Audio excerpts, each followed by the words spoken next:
Bismillahirrahmanirrahim. Assalamualaikum warahmatullahi wabarakatuh. Innal hamdalillah nahmaduhu wa nasta'inuhu wa nastaghfiruh wa na'udzu billahi min shururi anfusina wa min sayyiati a'malina. May yahdihillahu fala mudilla lahu wa may yudlil fala hadiya lahu. Wa asyhadu an la ilaha illallah wahdahu la syarika lahu wa asyhadu anna Muhammadan abduhu wa rasuluh. Ya ayyuhalladzina amanu taqullaha haqqa tuqatih wa la tamutunna illa wa antum muslimun. Ya ayyuhan nasu taqu rabbakum alladzi khalaqakum min nafsin wahidah wa khalaqa minha zawjaha wa batha minhuma rijalan katsiran wa nisaa'a wattaqullaha alladzi tasaaluna bihi wal arham innallaha kana 'alaykum raqiba. يا أيها الذين آمنوا اتقوا الله وقولوا قولا سديدا يصلح لكم أعمالكم ويغفر لكم ذنوبكم ومن يطع الله ورسوله فقد فاز فوزا عظيما. أما بعد فإن أصدق الحديث كتاب الله وخير الهدي هدي محمد صلى الله عليه وعلى آله وصحبه وسلم وشر الأمور محدثاتها وكل بدعة ضلالة. Kita panjatkan puja dan puji syukur kehadirat Allah Tabaraka wa Ta'ala. Pada kesempatan pagi menjelang siang yang berbahagia kali ini, kita kembali diberi kekuatan, kesehatan, hidayah serta taufik dari Allah Jalla wa Ala, sehingga kita bisa kembali menghadiri acara pengajian umum Tabligh Akbar di Masjid Al-Ikhlas Desa Babakan Purbalingga ini. Kita berharap semoga Allah Subhanahu wa Ta'ala berkenan untuk melimpahkan kepada kita semuanya ilmu yang bermanfaat, sehingga bisa kita amalkan sebagai bekal untuk menghadap kepada Allah Jalla wa Ala. Amin ya rabbal alamin. Salat dan salam semoga senantiasa tercurahkan kepada junjungan kita Nabi besar Muhammad sallallahu alaihi wasallam, kepada keluarganya, sahabatnya, dan umatnya yang setia mengikuti tuntunannya hingga akhir nanti. Bapak-bapak dan ibu-ibu yang kami hormati, dan juga segenap pendengar Radio Insani 102.2 FM di Purbalingga dan sekitarnya, para pendengar Radio Bas FM di Solo Tigo dan sekitarnya, para pendengar Radio Roja di Jakarta, di Bandung, di Lampung, di Berau, dimanapun Anda berada, serta para pemirsa UFI TV yang semoga senantiasa dirahmati oleh Allah Azza wa Jalla. Tema kita sebagaimana yang ada di makalah yang sudah dipegang oleh jamaah sekalian dan juga yang sudah termaktub di background belakang saya adalah tentang pilih kasih penyakit. Kata pilih kasih itu lebih sering dipakai untuk pilih kasih anak. Ya. Ada anak yang manut banget, ada anak yang mandan manut, ada anak yang nakal. Biasanya yang disayang yang mana?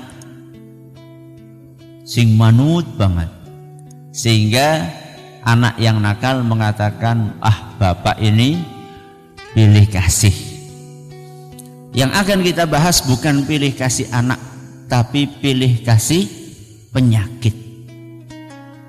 Maksudnya bagaimana Ustaz? Yang namanya orang hidup di dunia itu mesti tidak mungkin lepas dari sesuatu yang namanya penyakit. Akan tetapi banyak di antara kita suka pilih kasih penyakit. Dalam arti kalau penyakit A cepat-cepat diobati, kalau penyakit B dibiarkan begitu saja. Bahkan cenderung penyakitnya itu dirawat. Anak penyakit-penyakit dirawat. Itulah kenyataan dari sebagian kita. Penyakit apa Ustadz yang dirawat dan penyakit apa yang cepat-cepat diobati? Biasanya orang itu kalau terkena penyakit fisik, ya penyakit fisik niku contohnya penyakit napa? Mumet, terus bengkek, napa malih? Stroke, napa malih? Asam urat. Kalau penyakitnya penyakit fisik itu cepet-cepet diobati. Dan itu boleh-boleh saja dalam agama kita, tidak apa-apa. Kalau penyakit itu dibiarkan kan akan semakin parah. Misalnya kanker ketahuan stadium 1, akan cepat-cepat diobati, tidak apa-apa. Daripada nanti nunggu stadium 4, ya mendingan stadium 1 langsung diobati, itu bagus, tidak apa-apa. Akan tetapi sayangnya kecekatan di dalam upaya pengobatan itu cuma kita terapkan ketika yang sakit adalah jasmani kita. Ketika yang sakit rohani kita, banyak orang-orang itu adem ayem. Buktinya apa? Kena penyakit namanya pelit. Pelit niku penyakit apa mboten? Penyakit. Tapi ya kawit mien nganti seprene pelit bae. Dari dulu sampai sekarang bukannya tambah berkurang, malah semakin menjadi-jadi. Kalau dahulu pelit ketika kecil, kalau dahulu pelit, sekarang pelit banget. Jadi bukannya semakin tua semakin sadar, tapi semakin tua semakin menjadi-jadi. Ini namanya tua-tua keladi. Ya. Semakin tua semakin menjadi. Dan subhanallah, ketimpangan di dalam menyikapi penyakit ini dikarenakan antara lain mereka tidak menyadari bahwa antara dua jenis penyakit ini, yaitu penyakit jasmani dan penyakit rohani, ini ternyata lebih berbahaya penyakit rohani atau jasmani? Rohani. Kok bisa Ustaz? Iya. Karena penyakit rohani efeknya dunia akhirat. Kalau penyakit jasmani efeknya dunia tok. Ini yang pertama. Kenapa kok penyakit rohani lebih bahaya dibanding penyakit jasmani? Karena penyakit rohani efeknya dunia akhirat. Kalau penyakit jasmani paling di dunia saja. Contoh, orang kena gagal ginjal, begitu meninggal rampung. Makanya nggak ada ceritanya orang masuk neraka gara-gara gagal ginjal. Orang ada ceritanya. Ngono digoletin nang Al-Quran, cari Al-Quran dari A sampai Z, dari surat Al-Fatihah sampai surat An-Nas. Janji nek ketemu anak gagal ginjal mlebu neraka, kasih tahu saya. Insya Allah nggak bakalan ketemu. Yang ada dalam Al-Quran, gara-gara tidak sholat masuk neraka. Tidak sholat itu penyakit apa? Penyakit rohani, bukan penyakit jasmani. Jadi penyakit jasmani ruginya cuma di dunia, susahnya cuma di dunia. Kalau penyakit rohani susahnya dunia akhirat. Akhirat jelas terancam masuk ke neraka. Di dunianya nggak tenang. Orang-orang yang rohaninya sakit di dunia itu nggak bakalan tenang. Kalaupun dia itu senyum, ketawa, ketiwi, ya. Orang-orang yang maaf pakai obat-obatan apa? Terlarang, menampakkan diri seakan-akan dia itu bahagia. Jadi kalau sudah pakai obat-obatan sudah fly. Apa fly? Mabur. Katanya sudah rasanya wis plong, masalah semuanya hilang. Masalah semuanya hilang. Begitu obat entong datang lagi lebih banyak. Siapa bilang Orang yang rohaninya sakit di dunia itu gak mungkin tenang, mustahil. Karena Allah Subhanahu wa taala mengabarkan hal tersebut di dalam Al-Qur'an, ya. Allah Subhanahu wa taala berfirman surat Thaha ayat 124. Dalam surat Thaha ayat 124, Allah Subhanahu wa taala berfirman, "Wa man a'rada 'an dzikri fa inna lahu ma'isyatan dhanka." Barang siapa yang enggak mau zikir, enggak mau mengingat Allah, fa inna lahu ma'isyatan dhanka, pasti hidupnya sempit, mesti. Hatinya tidak akan tenang, itu mesti. Kalau panjenengan ingin perhatikan, coba perhatikan orang-orang yang rajin sholat sama orang-orang yang nggak pernah sholat. Perhatikan saja kehidupannya. Yang nggak pernah sholat gemrungsung baik kawannya. Di rumah isinya cuma ribut antara suami dengan istri, rame terus. Sama anak-anak juga seperti itu. Kenapa? Karena hidupnya sempit. Itu baru di dunia. Ayat kelanjutannya Allah Subhanahu wa taala melanjutkan, fa inna lahu ma'isyatan dhanka wa nahsyuruhu yaumal qiyamati a'ma. Dan pada hari kiamat nanti kami akan datangkan, akan kumpulkan dia dalam keadaan matanya buta.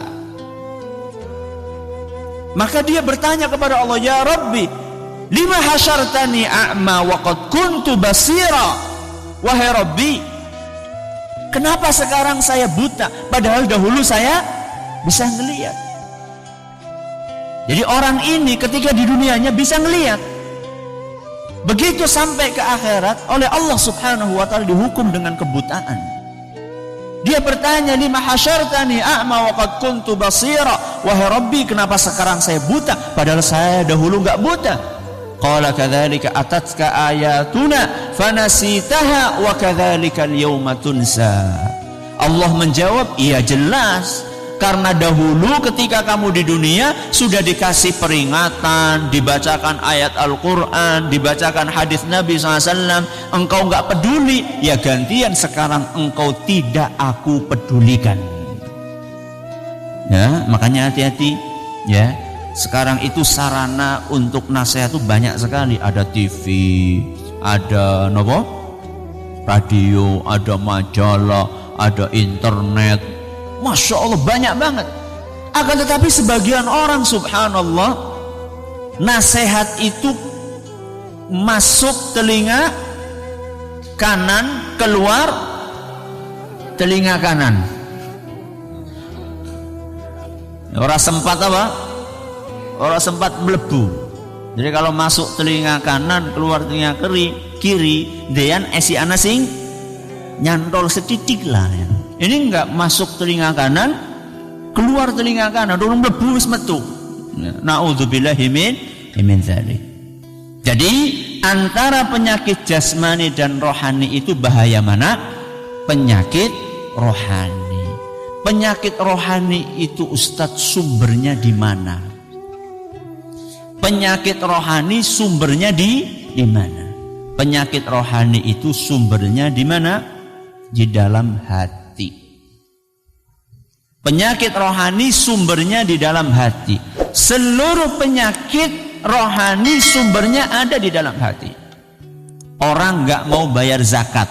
Kenapa? Pelit. Pelit di mana tempatnya? Hati.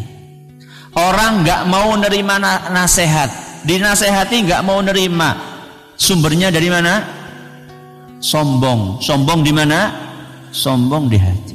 Orang pergi ke dukun, ingin menjatuhkan rekan sekantornya, sumbernya dari mana? Iri. Iri tempatnya di mana? Hati. Seluruh penyakit rohani sumbernya dari mana? Hati. Makanya Rasulullah SAW mengingatkan dalam sebuah hadis yang sering kita dengar, hadis riwayat Bukhari dan Muslim, ala wa inna fil jasadi mudghah, ketahuilah bahwa di dalam tubuh kita ini ada segumpal daging. Idza salahat salahal jasadu kulluh, Kalau segumpal daging ini benar, maka seluruh tubuh akan benar. Wa idza fasadat fasadal jasadu kulluh. Kalau segumpal daging ini rusak, semuanya bakalan rusak. Ala wahyal qalbu. Ketahuilah bahwa segumpal daging itu adalah kalbu. Ya. Hadis riwayat Bukhari dan Muslim. Nah, sekarang penyakit-penyakit yang ada dalam hati itu apa saja? Ini yang akan kita bahas insyaallah pada pengajian kali ini. Kita akan membawakan 4 penyakit. Berapa penyakit? 4. Bukan berarti penyakit hati cuma 4. Ini contoh penyakit hati. Yang pertama adalah penyakit sombong. Yang kedua penyakit apa di situ? Hasad. Hasad niku napa? Iri, ya. Kemudian yang ketiga penyakit riya. Napa riya? Pamer. Yang keempat adalah penyakit suudzon. Napa suudzon? Berburuk sangka. Ini 4 penyakit yang akan kita bedah pada kesempatan kali ini. Semoga pulang dari sini yang masih punya penyakit itu semoga pada sembuh, pada mari. Nek orang mari ya aja mati loh. Semoga sembuh ya, semoga sembuh. Yang pertama penyakit sombong. Penyakit sombong ini adalah salah satu penyakit yang kategori bahayanya tinggi banget. Akan tetapi banyak orang yang tidak sadar. Rasulullah SAW menggambarkan bagaimana efek dari penyakit sombong ini dalam sebuah hadis yang diriwayatkan oleh Imam Muslim. Beliau bersabda, la yadkhulul jannah, ora bakal mlebu surga, tidak akan masuk surga. Siapa wahai Rasul? Man kana fi qalbihi mithqalu dzarratin min kibr. Orang yang di hatinya ada penyakit sombong, walaupun sebesar debu. Sebesar debu. Besar enggak? Besar apa kecil? Kecil banget. Bleduk ya, debu ya. Kalau kita pegang debu kecil sekali. Kalau masih ada penyakit sombong sebesar debu di hati kita, tidak akan masuk surga. Medeni nopo mboten? Medeni. Kira-kira di hati kita ada sombong sebesar debu enggak?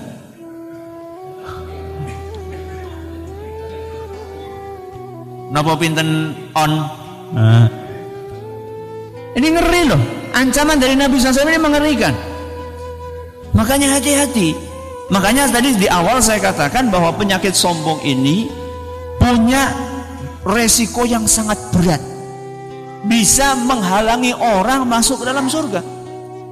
Walaupun dia sholat Ustaz, walaupun sholat, walaupun dia haji Ustaz, orang kur kaji ping 7 ya. Bukan hanya haji saja, haji pangkat 7 ya. Soalnya ditambahi ping 7 kan orang pates, pangkat 7 Loh, untuk membedakan ini sudah haji 7 kali, ini baru haji sekali ya. Walaupun sudah haji, walaupun puasa, walaupun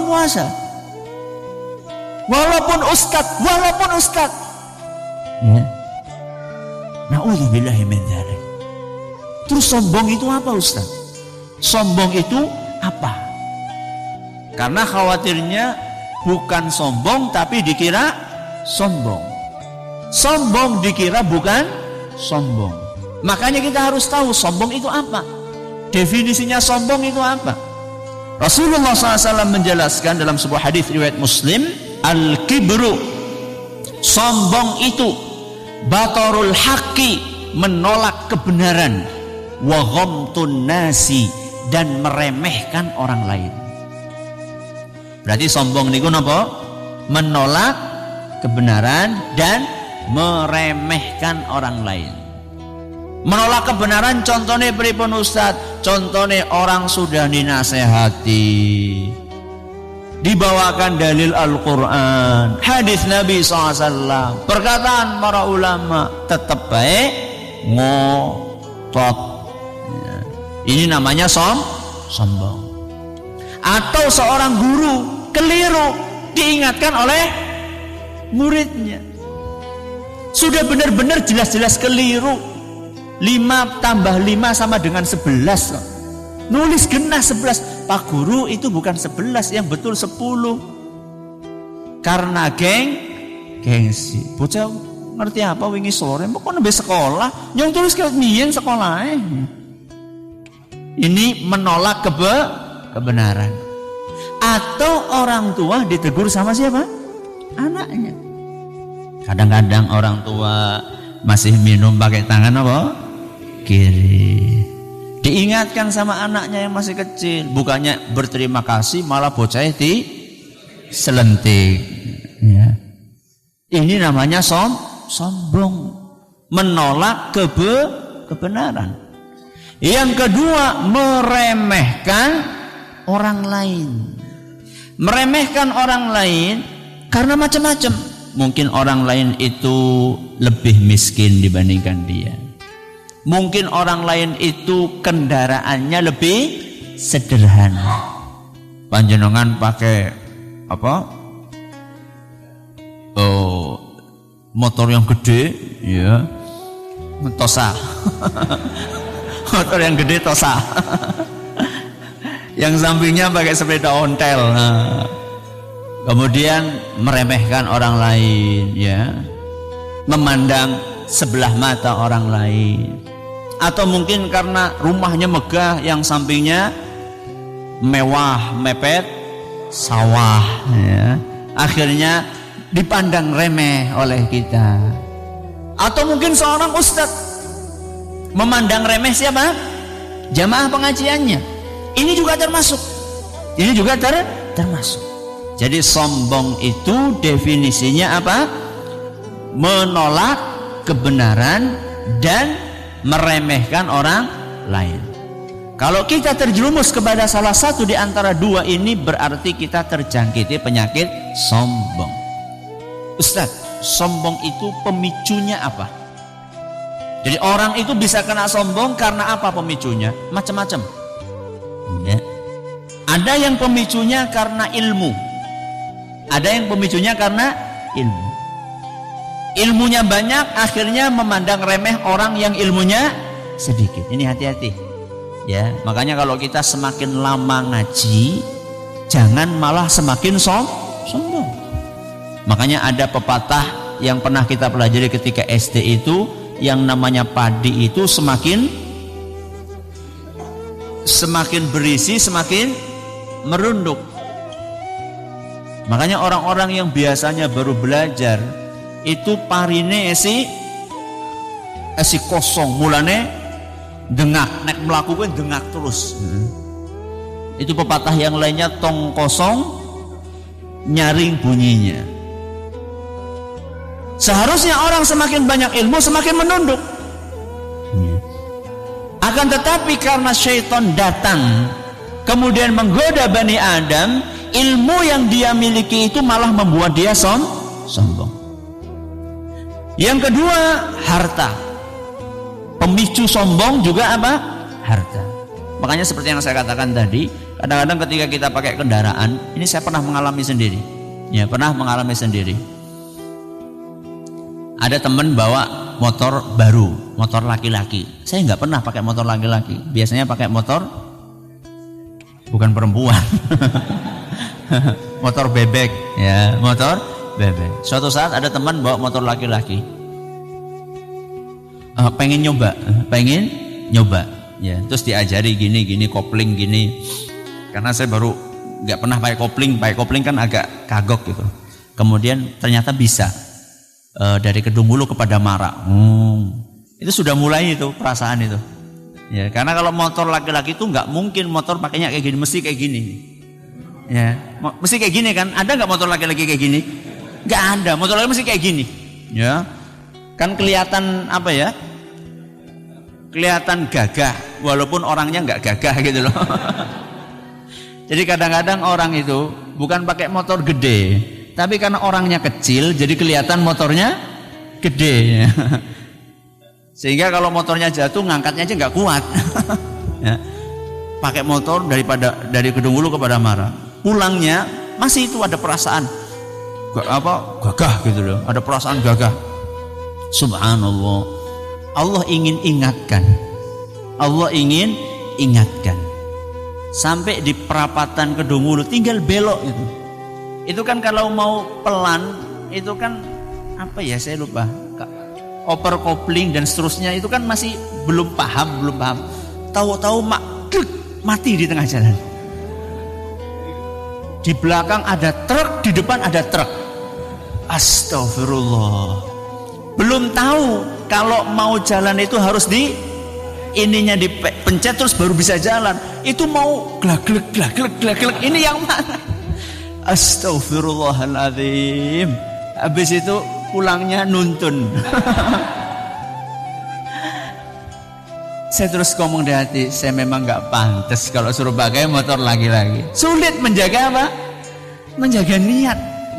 Ya kalau jenengan pakai motor laki-laki bisa jaga niat, ya monggo terserah. Kalau saya pribadi tuh begitu naik itu rasanya agak gimana gitu loh. Itu padahal motor laki-laki yang gak terlalu mahal, apalagi kalau motor-motor yang suaranya brum. Ya, memang sengaja dipasang seperti itu supaya dilihat sama orang. Ya, supaya dilihat sama orang. Ini yang kedua, harta.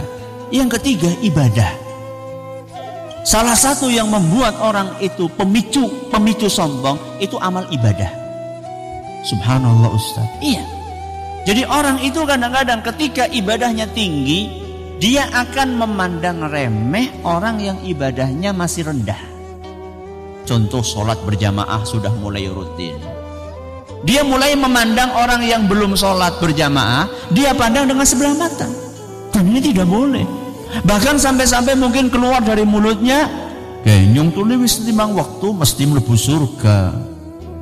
Kayak kamu kok ora mungkin sholat ora tahu kok. Ini sombong. Kenapa Ustaz? Iya, karena belum tentu dia akan istiqomah sampai akhir hayatnya. Sebagaimana orang tadi yang belum sholat itu belum tentu akan seperti itu terus sampai meninggal. Bisa dibalik sama Allah Subhanahu wa ta'ala. Yang awalnya rajin sholat dihukum sama Allah karena kesombongannya, sehingga sebelum akhir hayatnya dia malas sholat. Sedangkan orang yang tadi ini oleh Allah diberi hidayah, menjelang wafatnya dia sholat. Mungkin sekali. Berapa saat yang lalu saya dengar ada cerita seorang sopir taksi di Saudi. Seorang sopir taksi, ya. Sopir taksi ini pernah diminta suatu hari pernah diminta nganter penumpang 4 anak muda. Sopir taksinya ini bukan seorang ustadz, tapi dia rajin ibadah. Akhirnya diantar dari kota Riyadh ke daerah selatan, ya, selatan Saudi. Perjalanan sekitar 400 kilo lah. Ya. Biasa mereka taksi di sana itu memang jaraknya biasa kayak gitu. Jadi memang jalannya mendukung, mobilnya juga mendukung. Ya. Kecepatan kadang-kadang 180, 200 itu biasa. Makanya tingkat kecelakaan di sana cukup tinggi. Jalannya mendukung, mobilnya mendukung. Di tengah jalan masuk waktu asar kalau nggak salah. Masuk waktu asar. Kemudian mampir di pom bensin. Sopir taksi itu kan nggak enak mau ngomongi, dia bukan ustadz. Ayo, apa kita sholat dulu gitu. Itu berempat, satu paling depan di sampingnya sopir, 3 di belakang. Biasanya yang di depan ini biasanya itu ketuanya biasanya. Ya. Jadi kalau anak-anak muda itu kan biasanya ada yang jadi kepalanya, ketuanya, rois geng, ya kepala gengnya. Ya. Ini di depan. Terus, ayo kita sholat dulu, kata sopir taksi itu kepada si pemuda yang di depan. Jawabannya apa? kami nggak sholat. Kami nggak sholat. Ini laki-laki. Kalau perempuan mungkin lagi datang bulan, kami nggak sholat. Kata sopir taksi, subhanallah, Muslim kok nggak sholat, katanya. Anak-anak muda, Muslim kok nggak sholat? Ya, kalaupun kita punya maksiat, punya apa, sholat jangan sampai ditinggalkan lah. Berusaha untuk memberikan masukan. Akhirnya si laki-laki ini yang di depan ini, ketuanya itu ngomong sama belakangnya, ayo sholat. Ya. Kalau belakangnya diomong sholat, mereka pada sholat. Kalau ini ngomong depan nggak sholat, belakang ikut nggak sholat. Ya. Akhirnya sholat. Ya. Sholat asar jam qashar, ya, 2 rakaat. Sholat, sopir taksinya ini jadi imam, 4 anak muda itu jadi makmum di belakang. Selesai sholat, assalamualaikum, assalamualaikum. Semuanya selesai kecuali satu orang yang ketuanya tadi masih sujud aja, Akhirnya pada bercanda, sholat suwe temen gitu, turu apa-apa. Akhirnya udah bangun. Ternyata begitu disentuh, bluk. Innalillahi wa inna ilaihi raji'un. Sudah teman-temannya itu masih goyang. Ternyata sudah meninggal dunia saat itu. Ketika sedang sujud. Salah satu di antara 3 yang temannya ini nangis luar biasa. Ternyata yang nangis luar biasa ini adiknya, adik kandungnya. Setelah tenang ditanya, kenapa kamu begitu sedihnya? Kami ini sudah 15 tahun gak sholat. Hari ini kakak saya sholat pertama kali setelah 15 tahun gak sholat dan langsung meninggal dunia. Jadi jangan pernah meremehkan orang yang belum sholat. Dan kita jangan sombong karena kita sudah sholat. Mungkin ada di antara jamaah penak banget ya, nyungar kayak belah. Nunggu 15 tahun gak sholat terakhir meninggal. Siapa yang jamin?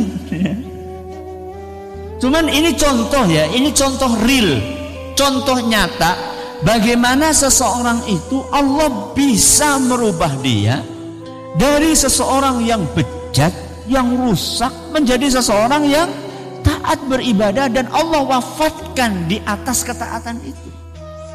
Ini pemicu yang ketiga, amal ibadah. Pemicu yang lainnya adalah kekuasaan.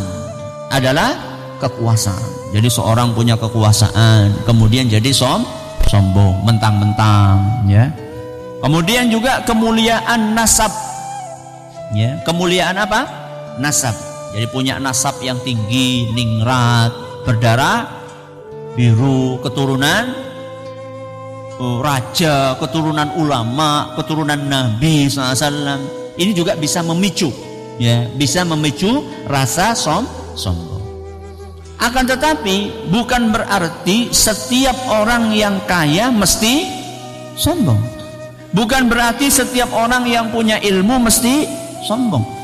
Bukan berarti setiap orang yang nasabnya tinggi mesti sombong. Karena ada orang yang tidak kaya sombong. Ada nggak? Ada. Ada orang bodoh sombong. Ada nggak? Ada. Ya. Ada orang yang nasabnya rendah tapi sombong. Berarti ini cuma pemicu saja. Ini cuma pemicu. Belum tentu orang yang punya hal-hal yang saya sebutkan tadi bakalan sombong. Bagaimana caranya Ustadz supaya kita bisa mengobati penyakit sombong? Ya. Yang pertama adalah memperbanyak doa. Memperbanyak doa. Kepada siapa? Kepada Allah Subhanahu wa ta'ala. Kenapa Ustadz? Karena kita makhluk yang lemah. Dan setan itu berusaha menggoda kita semaksimal mungkin. Kalau dia tidak bisa menghalangi kita dari beribadah, maka dia akan merusak ibadah kita setelah kita selesai beribadah. Pertama, ketika sedekah ikhlas. Begitu selesai sedekah, mulai setan menimbulkan rasa ujub. Ujub itu apa? Bangga. Ya. Rasa bangga. Ya. Kemudian rasa sombong. Makanya kita nggak bisa kalau kita tidak minta tolong sama Allah. Di antara doa yang diajarkan oleh Rasulullah SAW adalah Allahumma inni a'udzubika min syarri qalbi. Ini pernah saya ajarkan pernah kami ajarkan ketika di Masjid Agung. Allahumma ya Allah, inni sesungguhnya aku, a'udzubika minta perlindungan kepadamu, min syarri qalbi dari keburukan hatiku. Jadi hati ini ada keburukannya, ada kebaikannya. Kita minta kepada Allah, ya Allah lindungilah aku dari kotoran-kotoran hati, penyakit-penyakit hati, keburukan-keburukan yang ada di dalam hati. Ini kita minta kepada Allah. Ini yang pertama. Yang kedua, di antara cara mengobati penyakit sombong adalah merenungkan kebesaran Allah. Merenungkan kebesaran Allah dan menyadari kelemahan kita. Contoh ilmu, kita punya ilmu, ya. Kadang-kadang sombong dengan ilmunya. Kita bandingkan ilmu yang kita miliki dengan ilmunya siapa? Allah Subhanahu wa Ta'ala. Ilmunya Allah seberapa? Pernah saya sampaikan ayat Al-Quran, ya, surat Luqman ayat 27. Walau annama fil ardi min syajaratin aqlamun, seandainya seluruh pohon yang ada di bumi ini dijadikan sebagai pena, wal bahru yamudduhu min ba'dihi sab'atu abhurin, tintanya adalah seluruh laut yang ada di muka bumi ditambah dengan 7 laut lagi. Untuk menulis ilmunya Allah, ma nafidat kalimatullah, tidak akan habis ilmunya Allah. Nah, kalau ilmu kita seberapa? Ya, kita datangkan profesor yang paling butak. Nah, karena biasanya profesor itu butak. Kita datangkan profesor yang paling butak, ya, kemudian kita sediakan pulpen selusin, ya, buku selusin. Nun sewu Pak Profesor, minta tolong ilmunya panjenengan yang ada di kepala jenengan itu semuanya tolong ditulis. Semuanya, nggak ada sisa, semuanya tolong ditulis. Kira-kira pulpennya berapa lusin habis? Ya. Mungkin baru 5 sudah kering, sudah habis ilmunya. Bukunya juga sudah habis. Ilmu kita itu terbatas. Kenapa kita sombong? Kalau kita sombong karena kekayaan kita, seberapa sih kekayaan kita dibandingkan kekayaannya Allah Subhanahu wa Ta'ala? Orang yang paling kaya di dunia ini, kalau disuruh ngasih makan orang satu dunia sehari saja, bisa enggak? Sudahlah, nggak usah kita ngomong orang sedunia. Orang paling kaya di Babakan. Orang paling kaya di Babakan. Suruh ngasih makan orang sebabakan, ya. Suruh ngasih makan orang sebabakan nganti wareg sampai kenyang. Nggak usah lama-lama, seminggu aja. Gimana? Bangkrut, ya. Jadi sombong, kenapa sombong? Apa yang mau disombongkan? Sedangkan Allah Subhanahu wa Ta'ala, seluruh makhluk yang ada di muka bumi itu yang nanggung makannya siapa? Allah. Sampai binatang yang paling kecil, apa? Tengu. Itu yang ngasih makan siapa? Allah Subhanahu wa Ta'ala. Ya. Semut semuanya yang ngasih makan Allah Subhanahu wa Ta'ala. Dan Allah sama sekali tidak pernah kekurangan kekayaan. Ini adalah yang kedua. meresapi keagungan Allah. Yang ketiga, berteman dengan orang-orang yang rendah hati. Bertemanlah dengan orang-orang yang rendah hati. Jadi kalau kita berteman sama orang-orang yang sukanya membangga-banggakan kekayaan, biasanya kita akan terpengaruh. Biasanya kayak gitu. Kalau teman-temannya selalu membanggakan, oh saya punya mobil baru ini, oh saya punya HP baru kayak gini. Sehingga ada sebagian orang itu kalau bergabung dengan komunitas itu, kalau bawa HP-nya itu HP yang jadul itu, boleh nyekel HP kalau ditutupi kayak gini. Izin ya. Jangan bergaul sama orang-orang yang mengajak kita untuk tawadhu. Ya. Bergaullah dengan orang-orang yang suka tidak menonjolkan kekayaan dirinya. Dengan seperti itu kita akan terpengaruh. Karena yang namanya teman itu as-sahibu sahib. Teman itu akan nyeret kita. Kalau temannya baik ya nyeret kepada kebaikan. Kalau temannya buruk ya akan menyeret kepada keburukan. Ini penyakit yang pertama, yaitu penyakit sombong. Yang kedua apa tadi? Hasad. Hasad itu nama lainnya iri. Nama lainnya lagi dengki. Ya, bahasa Indonesianya bahasa Jawanya apa?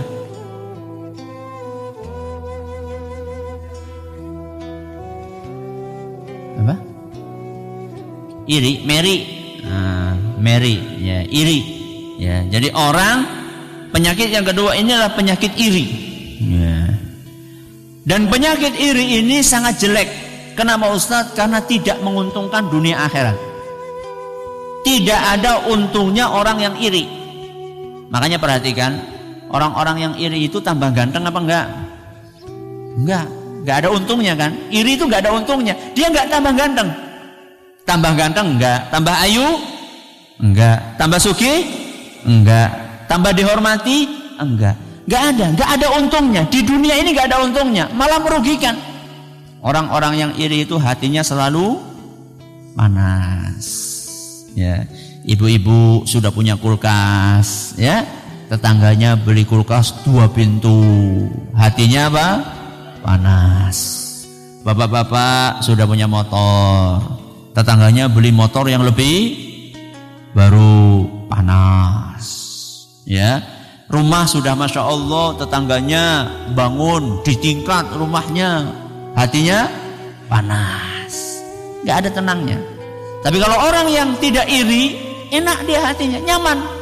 Ya, tetangga beli kulkas yang gede, alhamdulillah, bisa nitip. Ya. Kita punya motor, tetangga beli mobil, alhamdulillah, bisa nunut. Ya. Enak ya. Kalau orang itu tidak punya sifat iri, tidak punya sifat dengki, hidupnya nyaman. Sebaliknya orang-orang ya, yang punya sifat iri, hidupnya tidak akan nyaman. Bahkan Rasulullah SAW mengatakan, iri sama iman gak akan ketemu dalam satu hati. Rasulullah SAW bersabda, la yajtami'ani fi qalbi abdin al-iman wal hasad. Tidak akan ketemu dalam satu hati iman dan iri. Hadis riwayat Nasai dinyatakan sahih oleh Imam Ibnu Hibban dan Syekh Al-Albani. Jadi kalau ada orang di hatinya itu ada imannya, kemasukan iri, yang keluar apa? Iman. Iman masuk, iri keluar. Gak mungkin ketemu. Berarti kalau kita masih punya iri, imannya lagi lunga, imannya lagi pergi. Kalau pengen imannya datang lagi, masuk lagi, buang itu sifat iri. Gak akan ketemu dalam hati seorang. Ini adalah perintah dari Nabi kita Muhammad sallallahu alaihi wasallam. Iri itu apa Ustaz? Definisi iri. Iri, kata para ulama, adalah berharap lenyapnya kenikmatan. Berharap lenyapnya kenikmatan dari orang lain. Misalnya, ya, berharap lenyapnya kenikmatan tetangga kita beli mobil baru. Karena iri kemudian kita berharap, ya Allah, moga-moga ngesuk tabrakan. Itu berharap orang itu celaka, nikmatnya hilang. Ini iri. Atau bukan berharap nikmat itu hilang, berharap nikmat itu tidak dapat. Ya. Contoh misalnya si fulan ini lagi daftar ke sebuah perguruan tinggi. Karena iri, ya kemudian ya Allah, moga-moga orang diterima, moga-moga orang diterima, moga-moga orang diterima. Ini iri. Inilah maksud dari iri. Apa saja yang membuat orang iri? Ya, pemicu iri, pemicu hasad. Yang pertama adalah perasaan benci. Perasaan benci. Benci kepada orang yang dihasadi. Dan inilah yang dilakukan oleh orang-orang kaum musyrikin, orang-orang Yahudi, orang-orang Nasrani kepada Nabi kita Muhammad sallallahu alaihi wasallam. Karena orang-orang Yahudi dan Nasrani itu sebelum Nabi kita diutus, mereka pikir Nabi Muhammad itu akan diutus dari golongan Yahudi dan Nasrani. Ternyata malah dari golongan orang-orang Arab, ya, yang pada saat itu sama sekali tidak diperhitungkan. Karena orang Arab saat itu kan nggak punya agama, ya, biasanya menyembah berhala. Jadi mereka dipandang sebelah, tahu-tahu munculnya dari sana. Iri sekali orang Yahudi dan Nasrani, sehingga mereka tidak mau mengikuti ajaran Nabi kita Muhammad sallallahu alaihi wasallam. Ini pemicu yang pertama adalah karena rasa benci. Yang kedua, karena orang yang iri tidak bisa mendapatkan apa yang didapatkan oleh orang yang dia iri. Pemicu yang kedua, karena orang yang dengki ini tidak bisa mendapat apa yang didapat oleh orang yang dia dengki. Entah mungkin karena sama-sama rebutan kursi pimpinan di sebuah perusahaan, si A sama B rebutan, ternyata yang dapat si B, si A nggak bisa dapat, akhirnya dia iri. Pergi kemana? Dukun, ya. Atau misalnya saingan toko, yang ini laris, yang ini nggak laris, akhirnya pergi ke dukun. Bagaimana caranya tetangganya ini tokonya bisa sepi? Panjenengan masih percaya gitu-gitu? Masih ada gitu-gitu? Masih, ya, masih ada. Jadi ada orang-orang yang subhanallah, ada orang-orang yang seperti itu. Jadi ketika akan datang, loh, ini udah tahu mampir, kenapa sih ke toko? Loh, tutup terus. Jadi dia itu ngelihatnya toko yang akan dia beli itu tutup, padahal sebenarnya bukan. Nah, itu untuk nanganinya gimana Ustaz?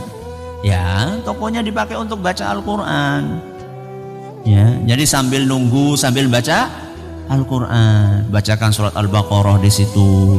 Ya, kalau buka toko jangan lupa Bismillah, nutup toko jangan lupa Bismillah. Enggak mempan.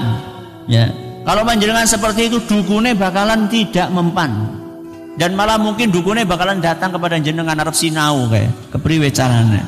Enggak mempan, enggak. Dukun itu hanya mempan kepada orang-orang yang jauh dari agama. Ya. Kalau orang taat patuh beragama, menjalankan apa yang diajarkan oleh agama ini, maka dia tidak akan mempan.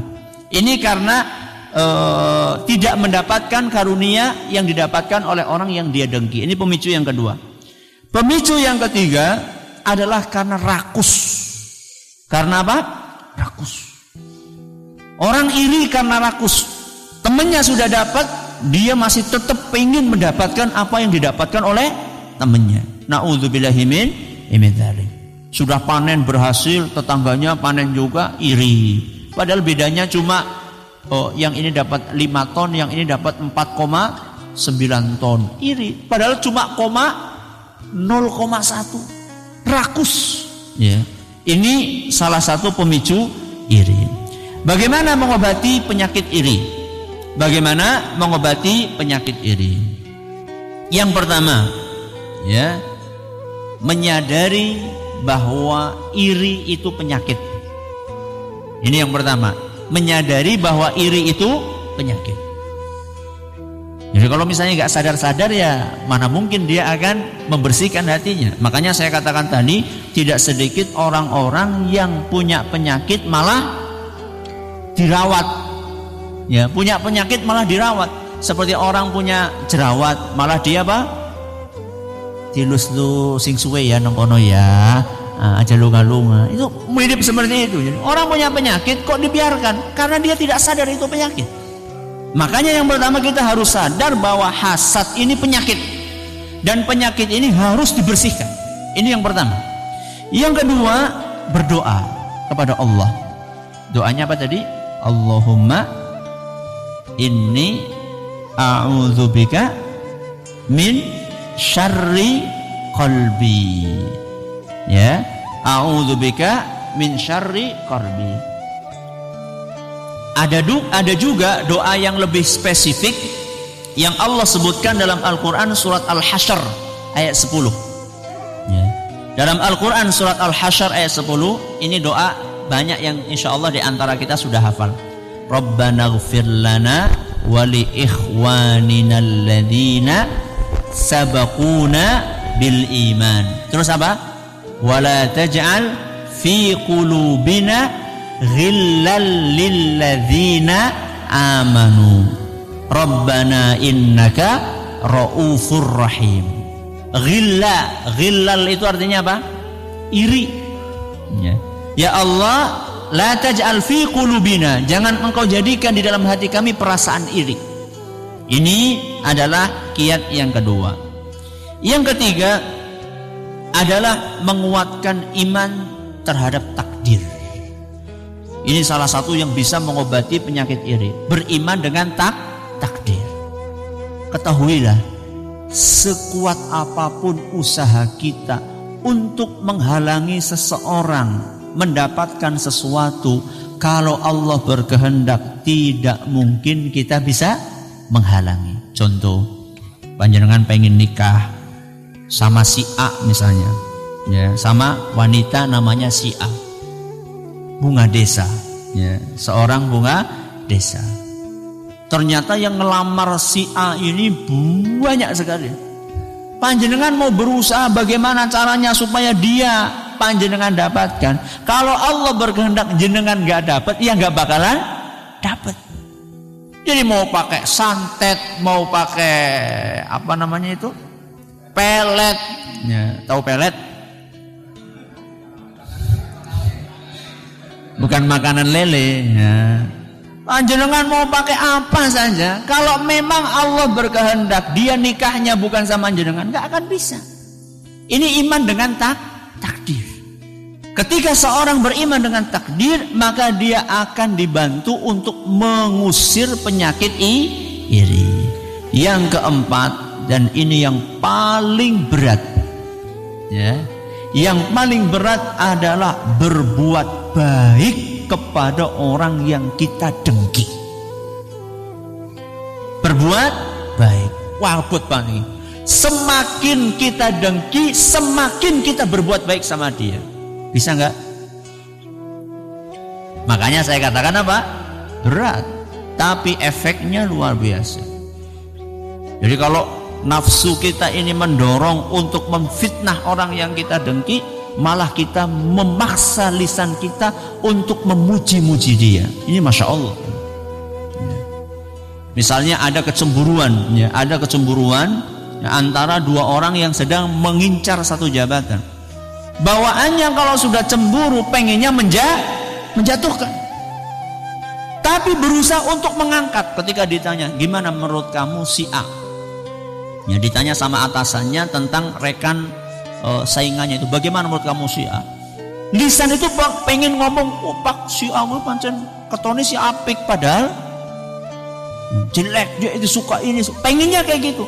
Tapi karena ingin mengusir penyakit iri dari hati, maka dipaksa. Pak, memang orang itu kelihatannya bagus pak, tapi memang bagus beneran pak. Jadi dipaksa, lisan ini dipaksa supaya berbuat baik sama dia. Ketemu sama dia, ya, pengennya mukul dari belakang. Tapi begitu terus arep gutul terus ngelus-ngelus. Memaksa diri untuk berbuat baik kepada orang yang kita dengki. Ini 4 cara di antara cara-cara untuk mengobati penyakit iri.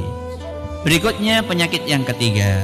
Ini penyakit yang paling bahaya di antara 4 penyakit. Penyakit apa? Riya. Penyakit riya. Bahasa gampangnya adalah suka pamer.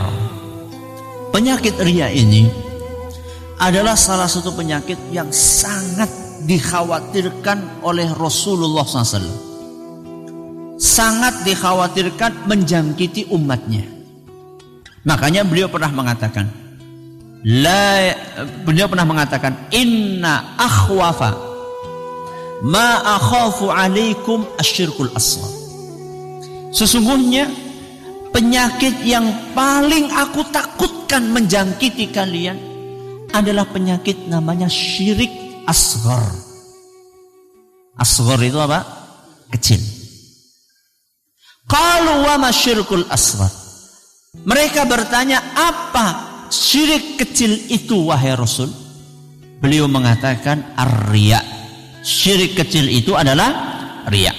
Hadis riwayat Ahmad dinyatakan sahih oleh Imam Al-Hakim dan Imam Al-Zahabi. Mungkin kita sering mendengar hadis ini, tapi saya ingin mengajak jamaah sekalian untuk merenungi hadis ini supaya kita tahu betapa bahayanya penyakit riya. Nabi SAW berkata, sesungguhnya yang paling aku takutkan atas kalian, inna akhwafa ma akhafu alaikum, kalian. Kalian di sini siapa? Yang diajak Nabi bicara saat itu siapa? Para sahabat. Para sahabat beliau. Para sahabat itu keimanannya antara kita dengan mereka besar siapa? Besar mereka. Bahkan Nabi SAW pernah mengatakan, lau anfaqa ahadukum mithla uhudin dhahaba, andaikan kalian umatku ini berinfak dengan emas sebesar gunung Uhud. Gunung Uhud itu panjangnya 7 km. Berarti kalau ditimbang berapa ton? Timbangannya orang nana sih gue timbang. Ya.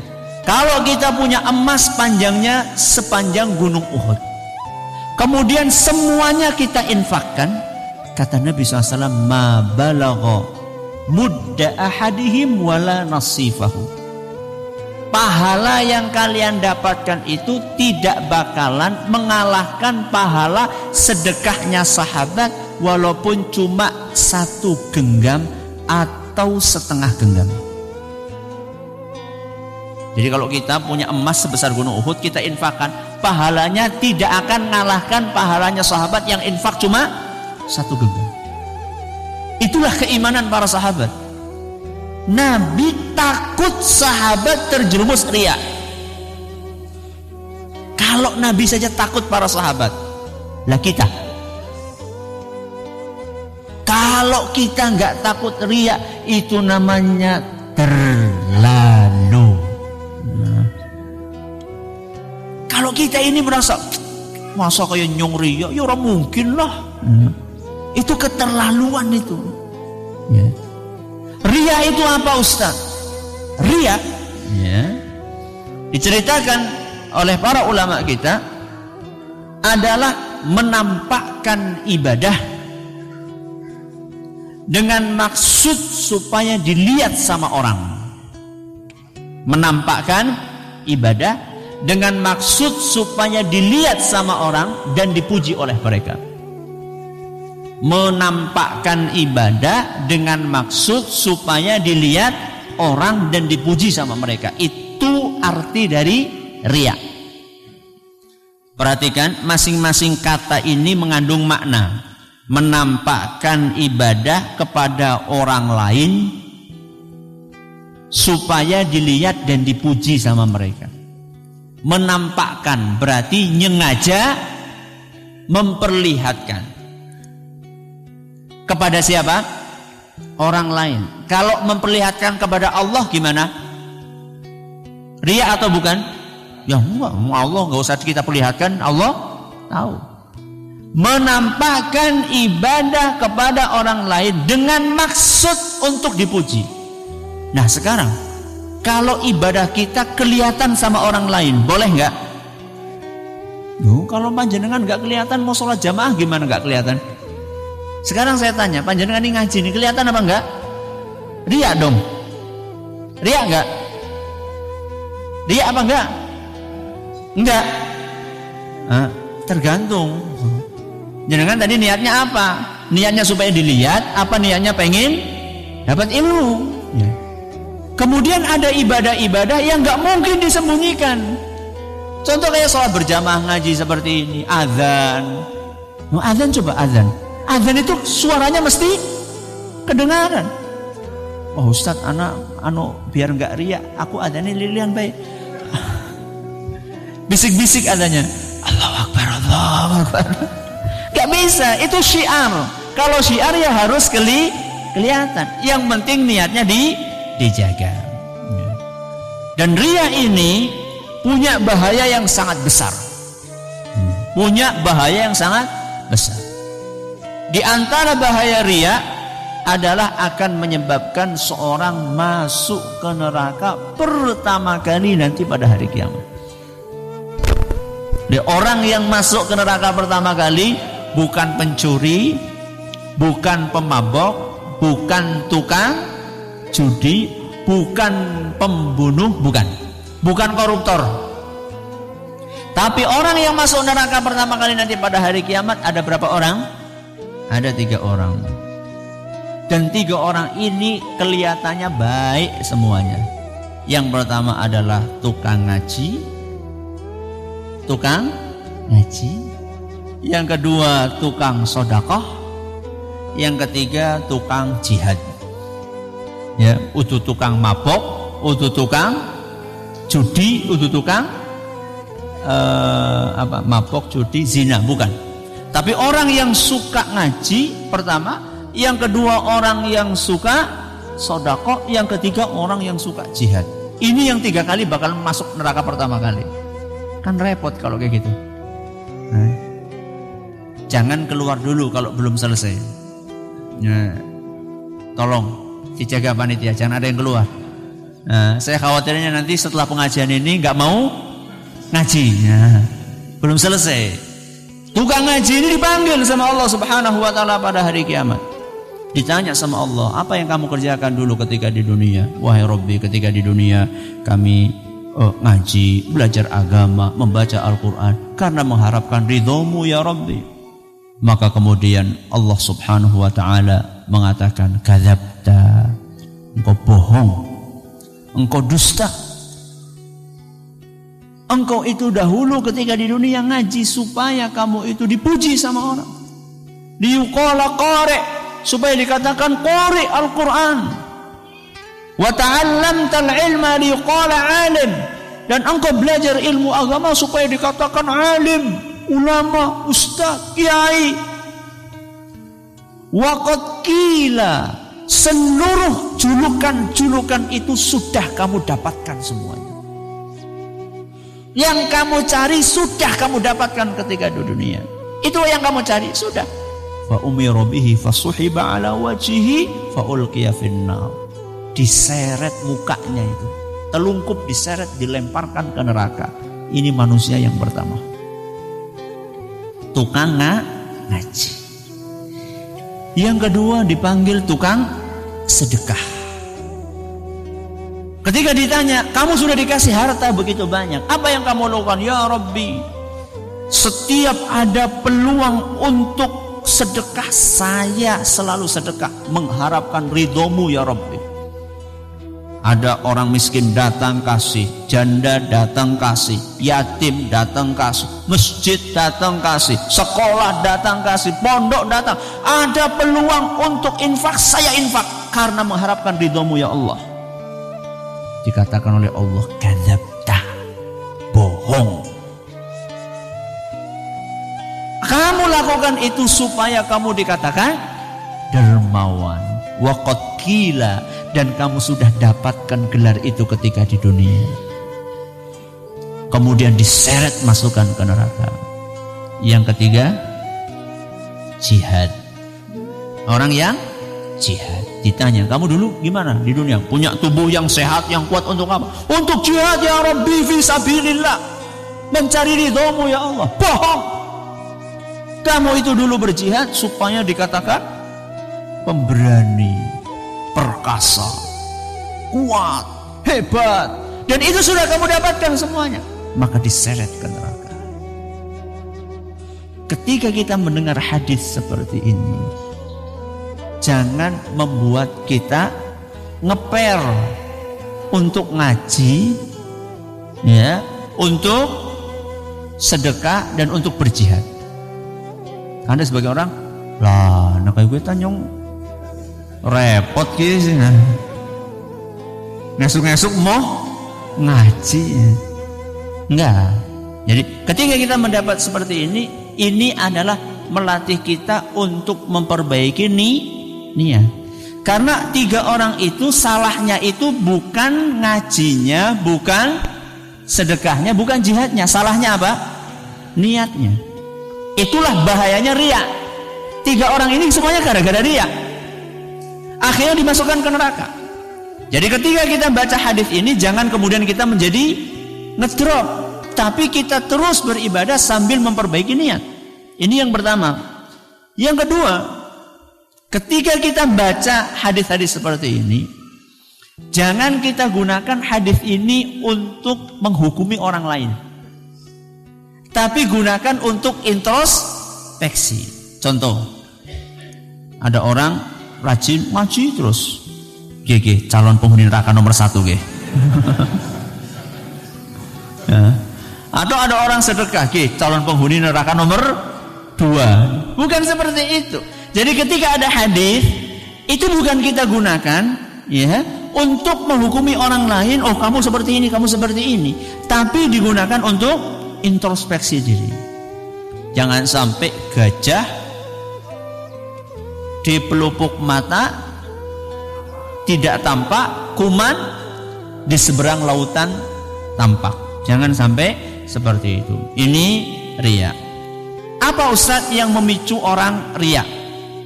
Kalau yang punya makalah halaman 16. Ya, yang punya makalah halaman 16. Orang itu terkena penyakit riya karena dia suka kedudukan. Karena dia suka apa? Kedudukan. Cinta kedudukan. Ya. Entah itu sifatnya duniawi atau sifatnya ukhrawi. Kedudukan agama maupun kedudukan dunia. Makanya tidak sedikit orang-orang yang rajin sholat, rajin puasa, umroh bolak-balik. Ternyata dia punya keinginan duniawi di balik itu. Pengen membangun brand image, ya, image yang positif, karena mau nyalon, ya. Akhirnya kalau nggak pakai haji di depannya gue kurang mantep, ya. Akhirnya haji dulu baru nyalon, ya. Atau karena dia pengen, ya, memajukan bisnisnya, ya. Atau karena dia pengen orang-orang itu kalau berjalan di hadapan dia itu munduk. Ada sebagian orang tuh senang banget nek ada orang itu apa? Munduk di hadapan dia. Itu kedudukan juga, ya. Dan ini kedudukan yang sifatnya duniawi. Kedudukan yang sifatnya agama ada nggak Ustaz? Ada. Ya. Misalnya belajar ilmu agama, ya, supaya dikatakan kiai, supaya dikatakan ustaz, supaya dikatakan mubaligh, supaya dikatakan macam-macam, ya. Atau supaya kalau habis minum kemudian gelasnya jadi rebutan, jadi marem banget gitu loh. Pada nebar ngombe terus pada rebutan itu seneng gitu loh, ya. Ini juga bahaya, yang seperti ini juga bahaya. Ini juga pemicu riya. Terakhir, bagaimana ngobati riya? Bagaimana ngobati riya? Di situ saya sebutkan beberapa cara. Ada 3 cara. atau 4 cara. Saya sebutkan beberapa saja, ya. Di antara cara mengobati riya adalah latihan tidak peduli pujian. Latihan tidak peduli pujian. Jadi dipuji apa tidak dipuji sama saja, latihan. Ya. Dan ini dijelaskan oleh Ali ibn Abi Thalib, salah seorang sahabat Nabi radhiyallahu anhu. Beliau berkata, lil murai thalathu alamatin. Orang yang riya itu ada 3 tandanya. Orang riya itu ada 3 tandanya. Yaksalu idza kana wahdahu wa yanshatu idza kana finnas. Tanda yang pertama kata beliau, kalau lagi sendirian ibadah males, kalau di depan orang banyak ibadahnya semangat. Kalau lagi sendirian ibadahnya males, kalau lagi di depan orang banyak ibadahnya semangat. Nek lagi sholat dewekan suratane kulhu falak nas, nek lagi ngimami suratane dawa banget. Itu tandanya orang terjangkiti nopo? Riya. Pernah ngalami nggak? Pernah ngalami nggak? Kalau sholat sunnah di rumah kilat khusus, kalau sholat di masjid biasa, pos biasa, suwe maksudnya. Ini tanda yang pertama. Tanda yang kedua kata beliau, wa yazidu fil amali idza usniya alaihi. Ketika dipuji semakin banyak amalannya. Ketika dipuji. Pak Anu nek salat khusyuk banget. Ngesuke salate biasanya 2 rakaat, paling 10 rakaat. Ya. Ini kalau dipuji dia semakin nambah ibadahnya. Wa yanqusu idza dhumma. Dan akan berkurang amalannya ketika dicela sama orang. Jadi mengurangi amalan ketika dicela sama orang. Ngaji bae. Akhirnya ngesuk orang ngaji. Ini riya, tanda riya. Tanda orang riya. Maka di antara cara supaya kita terhindar dari penyakit riya, latihan tidak peduli dengan pujian. Kamu mau muji, nggak mau muji, saya itu nggak nyari pujian kamu. Yang saya cari pujiannya Allah Subhanahu wa Ta'ala. Ini latihan atau cara yang pertama. Yang kedua, berusaha merahasiakan ibadah. Napa? Berusaha merahasiakan ibadah. Jadi kalau punya ibadah, kalau bisa rahasiakan semaksimal mungkin. Makanya Rasulullah SAW pernah berpesan dalam sebuah hadis yang diriwayatkan oleh Imam Al-Khatib dalam Tarikh Baghdad dan dinyatakan sahih oleh Syekh Al-Albani, man istata'a minkum an yakuna lahu khab'un min amalin salihin falyaf'al. Barang siapa di antara kalian bisa memiliki amalan rahasia, maka lakukan. Kalau kita bisa punya amalan rahasia, lakukan. Contoh sedekah. Masuk ke masjid, berangkat ke masjid pertama kali ada kotak. Nggak usah. Jadi orang sing teka ya. Ketika orang sudah banyak, baru kemudian golek ngetokaken be sret. Kemudian golek kelinting nganti wong weruh kabeh nembe apa? Belum. Masukannya pelan banget. Ya. Jadi kalau latihan. Berangkat ke masjid pertama kali ada kotak, cingak-cinguk, enggak ada orang, alhamdulillah. Langsung apa? Dilipat sing cilik, plus sing gambare Soekarno Hatta gitu ya. Jadi jangan pati murah. Duit kita ini kan rata-rata gambar pahlawan, pati murah, terus imam, bonjol, terus apa lagi? Antasari ya. Kasihan itu di masjid itu yang kelihatan cuma Pak Pati Murah saja.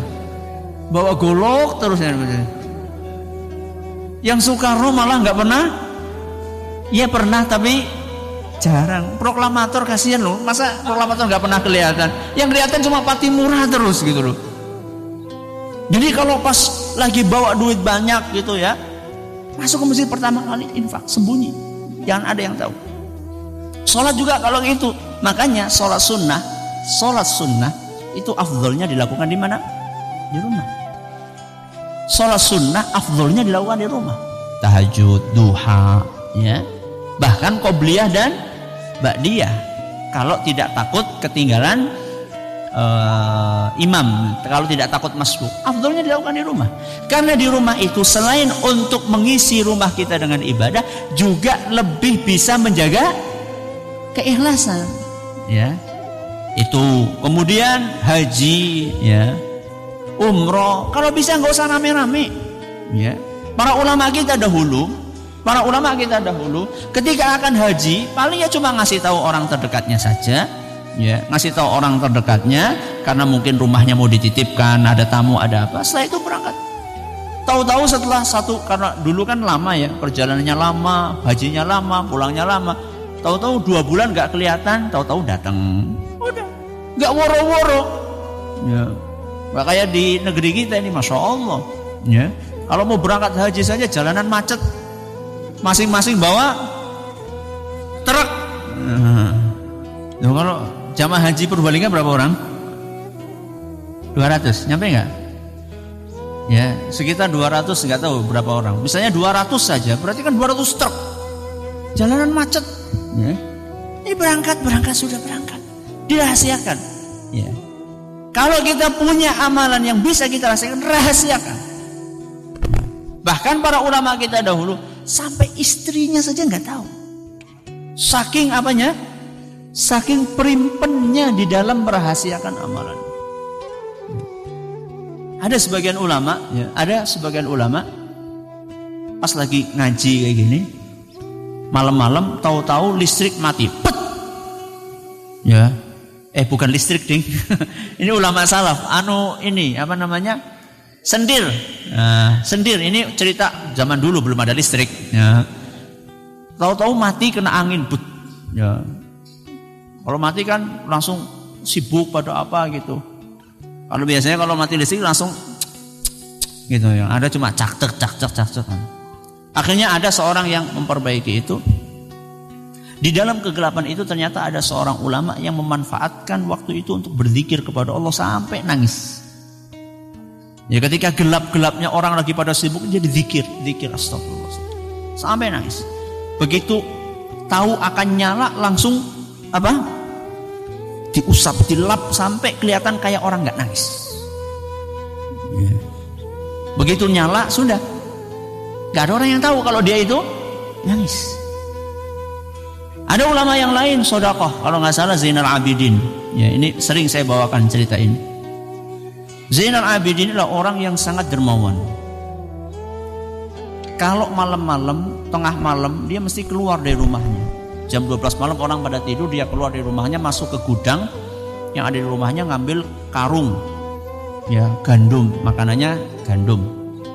Kemudian beliau gotong sendiri, di pundak sini gotong sendiri, dipanggul sendiri, kemudian ditaruh di depan rumahnya orang-orang miskin.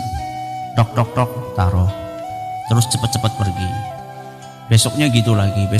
Sehingga orang-orang miskin selalu mereka mengatakan, alhamdulillah tadi malam ada kiriman dari langit.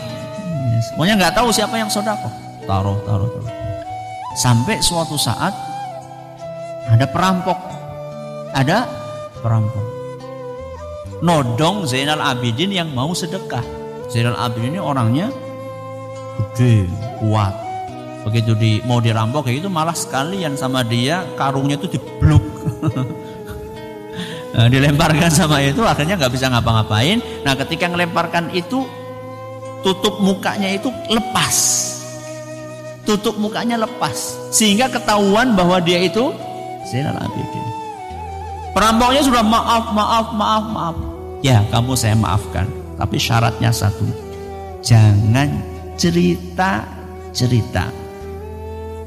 kalau malam ini kamu ngelihat Zainal Abidin lagi ngotong gandum mau dikasihkan sama orang miskin. Kalau kamu nggak cerita-cerita janji seumur hidup nggak cerita, bakalan saya maafkan. Kalau tidak, saya akan proses kamu. Syaratnya itu saja. Jangan apa? Cerita-cerita. Kalau kamu janji nggak cerita, kamu saya maafkan dan ini bonus 1 karung buat kamu.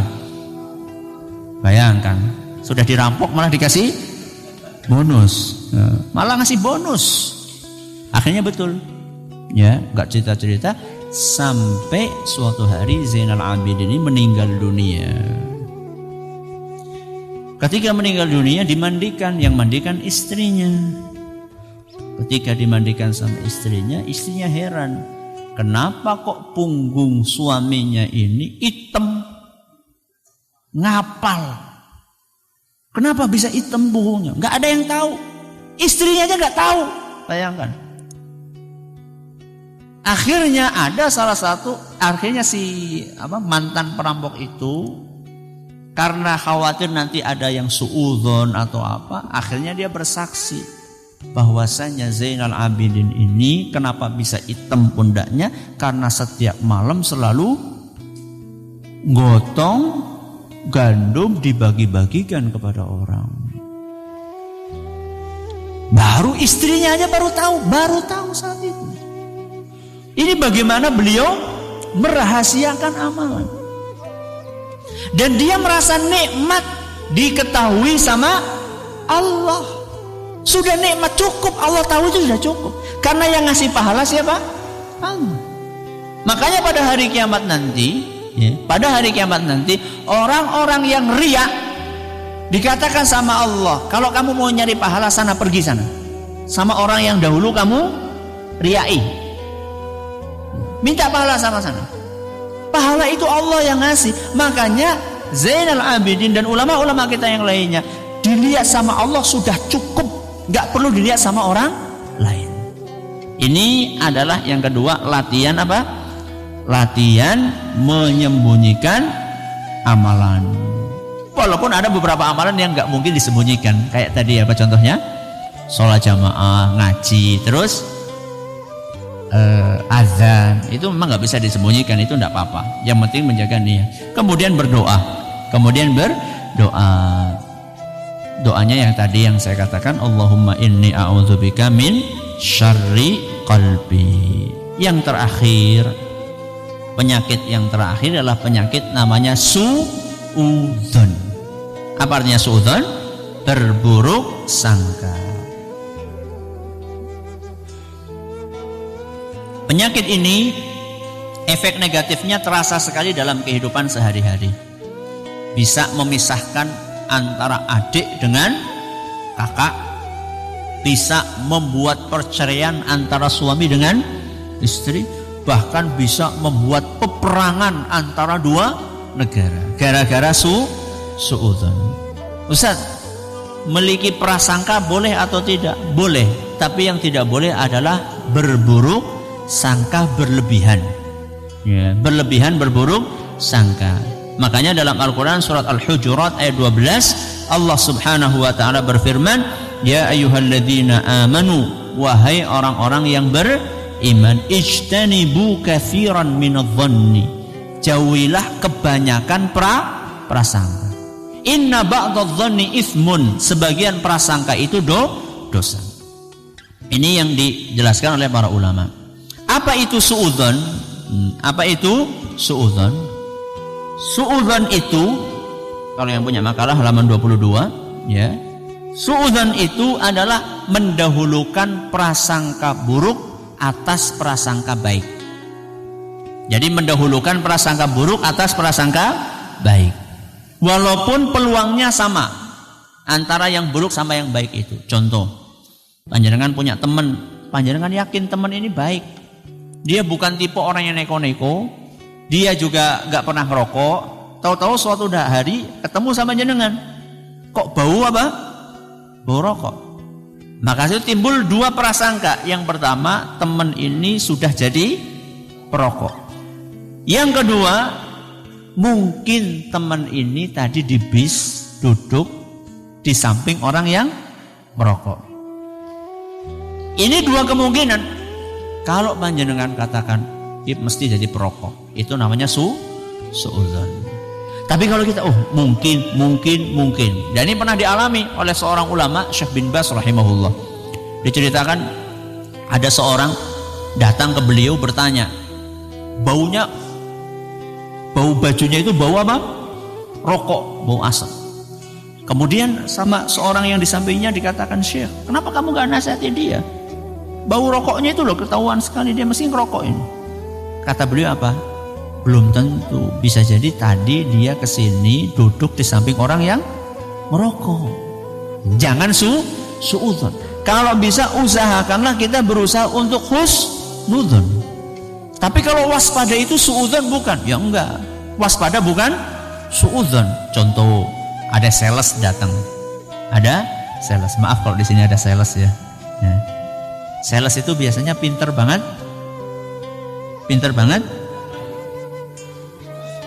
Pinter merayu. Jangan pinter bohong lah. Sales itu biasanya pinter banget merayu. Kalau menjelaskan barang itu seakan-akan barang tidak ada cacatnya. Itu kalau kita sudah tahu sales memang seperti itu tabiatnya, maka kita harus waspada. Ya, betul-betul mercek apa benar ini asli atau tidak, atau KW. Ya, dilihat, ini mereknya sama. Karena ada seperti itu, ada jualan macam-macam barang. Ini kalau di luar harganya segini, kalau saya sama jenengan ya, sama jenengan cukup segini. Padahal sama jenengan itu ya sama semua orang gitu loh. Maka kita waspada. Atau dapat telepon, Bapak, ya, anak Bapak kecelakaan, ya, sekarang ada di rumah sakit, harap segera untuk pentransfer uang, ya, transfer uang dikirim ke rekening sekian. Segera Pak, kalau tidak nanti anak Bapak bisa meninggal dunia. Atau misalnya SMS, selamat, Anda mendapatkan hadiah 50 juta. Silakan kunjungi www apa gitu. Ya. Kemudian nanti pinnya ini, segera hubungi nomor sekian. Nah, kalau sekarang kita tahu itu banyak penipuan, yang gak usah dipedulikan, waspada kita. Ada sebagian orang dapat, ya Allah, di mobil. Padahal sebenarnya penipuan. Ini waspada. Yang waspada seperti ini bukan termasuk suudzon.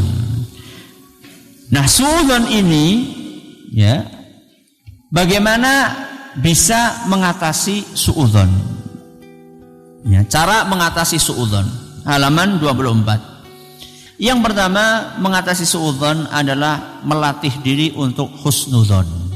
Melatih diri untuk apa? Husnudzon. Kebalikannya, suudzon kebalikannya husnudzon. Contoh misalnya, panjenengan ngundang temen, ternyata diundang tapi enggak datang, maka jangan langsung suudzon. Coba kemungkinan, mungkin dia ini sakit. Kalau enggak sakit mungkin lupa. Kalau enggak lupa mungkin mati. Mungkin ada acara lain, ya. Mungkin jadi banyak dicarikan mungkin yang baik-baik. Itu yang pertama, ya, latihan untuk berhusnudzon. Yang kedua, kurangi asupan negatif, ya. Berita-berita yang negatif itu dikurangi. Contohnya berita-berita yang ada di TV, ya, kemudian di acara-acara gosip, ya. Di TV banyak nggak acara gosip?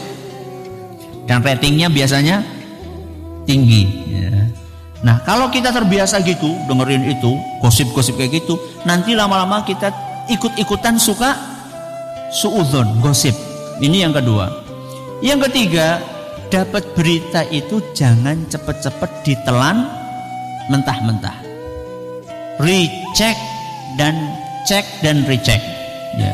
Jadi benar nggak itu? Ada berita kayak gini, jangan langsung biasanya kan orang kayak gitu, dapat berita langsung sebar. Apalagi sekarang media apa? Sosial. Ya. Begitu ada berita langsung hati-hati dengan sekarang ini sudah ada auman singa di penjuru di pelosok mana. Segera SMS ini ke 10 orang. Ya, kalau tidak nanti kamu akan celaka dunia akhirat. Saat ini juga kirim. Ada orang bertanya kepada saya, Ustaz ini benar apa enggak Ustaz? Enggak benar, itu paling orang jualan pulsa. Ya, supaya pulsanya laris. Ya. Jadi jangan cepat-cepat dapat berita, jangan segera disebar, dicek dan di-recheck. Kemudian yang keempat adalah berdoa kepada Allah Subhanahu wa taala. Doanya seperti yang tadi disampaikan, Allahumma inni a'udzubika min syarri qalbi. Ini yang dapat kami sampaikan. Insyaallah sesuai dengan jadwal jam 11 kita menyelesaikan kajian. Sisanya ada sekitar seperempat jam untuk tanya jawab. Kalau ya ada yang ingin bertanya atau ingin memberi masukan, kami persilahkan. Ya. Monggo. Waalaikumsalam warahmatullahi wabarakatuh. Yang saya tanyakan apa arti dalam Al-Quran. Wa id qulna lil malaikat wa qulna ya Adam inna arsalnaka. Jadi dan ketika kami berfirman kepada para malaikat, apa arti kami kok berfirman? Ya, pertanyaan sangat bagus. Arti kami di dalam firman Allah, wa idh qulna lil malaikati isjudu li adama fasajadu illa iblis, dalam surat Al-Baqarah. Dan ingatlah ketika kami berfirman kepada malaikat, sujudlah kepada Adam. Kami ini siapa? Jawabannya, kami yang dimaksud dalam ayat itu adalah Allah. Ustaz, kami itu kan kata ganti orang banyak, bukan kata ganti tunggal.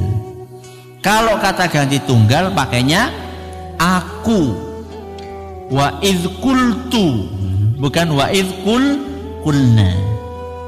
Kenapa kok pakai kata kami? Para ulama kita mengatakan bahwa penggunaan kata ganti jamak atau untuk orang yang lebih dari satu itu kadang-kadang dipakai sebagai maksud pengagungan, penghormatan kepada yang disebut di situ. Jadi Allah memakai kata kami adalah untuk menggambarkan keagungan siapa? Allah. Bukan untuk menjelaskan bahwa Allah itu jumlahnya banyak. Itu yang disampaikan oleh para ulama. Wallahu a'lam. Yang lain silakan. Nggih. Assalamualaikum warahmatullahi wabarakatuh. Waalaikumsalam warahmatullahi wabarakatuh.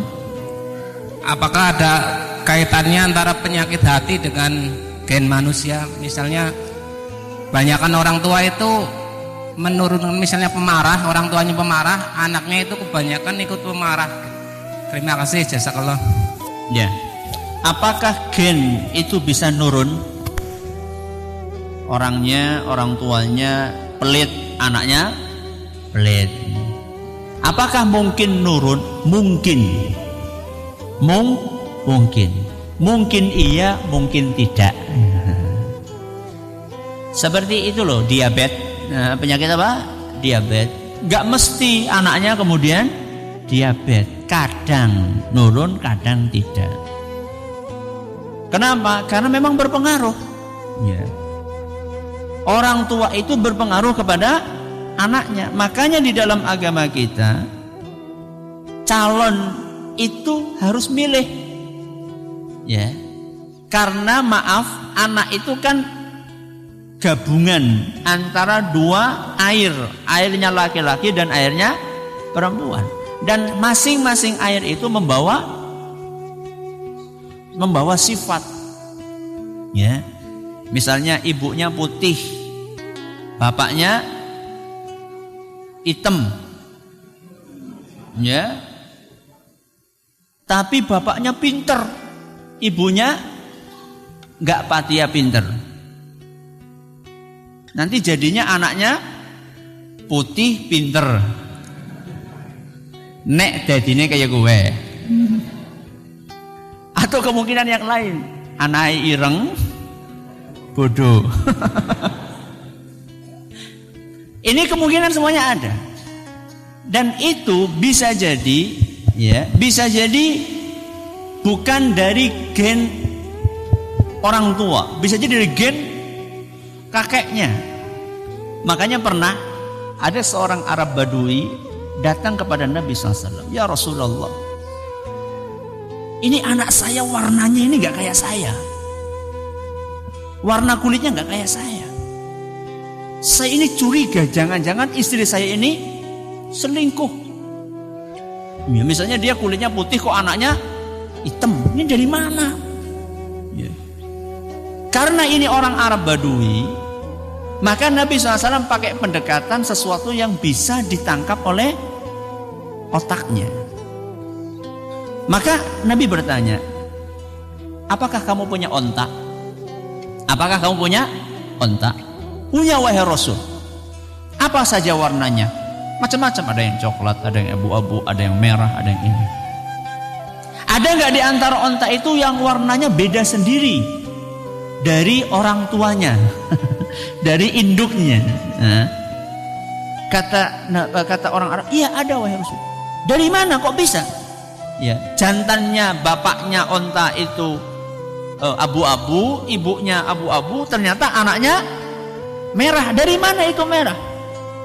Ya, maka orang Arab itu mengatakan la'allahu naza'atu irqun atau kata orang Arab itu mungkin ini gen dari mbahnya onta. Ya. Jadi dulu mungkin mbahnya ada yang warnanya merah, akhirnya gennya ada yang kecil turun ke situ. Kata Nabi SAW, ya kamu, anak kamu mungkin seperti itu. Mungkin anak kamu itu mbahnya kamu atau mbahnya istri kamu dahulu kulitnya hitam, ada yang nyempil turun kepada anak kamu. Jadi ini menggambarkan bahwa yang namanya keturunan atau gen itu bisa nurun kepada siapa? Kepada anak. Jangankan gen, air susu saja bisa menuruni, ya, bisa menuruni sifat kepada yang disusui. Ya. Makanya pada zaman dahulu, ya, pada zaman dahulu ketika masih banyak persusuan, ya, nyusoni gitu pada zaman dahulu, itu para ulama kita pesan jangan sekali-kali menyusukan anakmu kepada wanita yang buruk perilakunya atau maaf IQ-nya rendah, karena itu akan berpengaruh kepada anak kamu. Padahal itu cuma nyusu, apalagi anak asli. Ya. Akan tetapi bukan berarti itu tidak bisa dirubah dan tidak boleh dijadikan alasan nggak berubah. Kenapa sih? Jadi medit temen, wong tua aku kawin minum kayak gini, ya wajar nyong medit. Itu nggak boleh. Ya. Yang ada adalah berusaha memperbaiki diri, karena memang perilaku yang buruk bisa dirubah. Perilaku yang baik juga bisa dilatih. Ada pertanyaan, Ustadz, bila itu penyakit, apakah dapat diobati dengan ruqyah? Bisa, ya, bisa diobati dengan ruqyah. Hanya saja, ya, nggak cuma ruqyah saja, harus ada latihannya. Orang sombong, saben dina di ruqyah, tapi nggak pernah melatih diri, ya tetap aja. Jadi harus ada perpaduan antara dua hal tersebut. Ustadz, apa perbedaan antara riya dengan sum'ah? Riya itu pengen dilihat, sum'ah itu pengen didengar. Ya, sama-sama pengen dipuji, cuman yang riya itu pengen dilihat, kalau sum'ah pengen didengar. Oh, si fulan suaranya bagus, ya, pengen didengar suaranya sama orang. Ya, itu namanya sum'ah. Ada yang lain silahkan.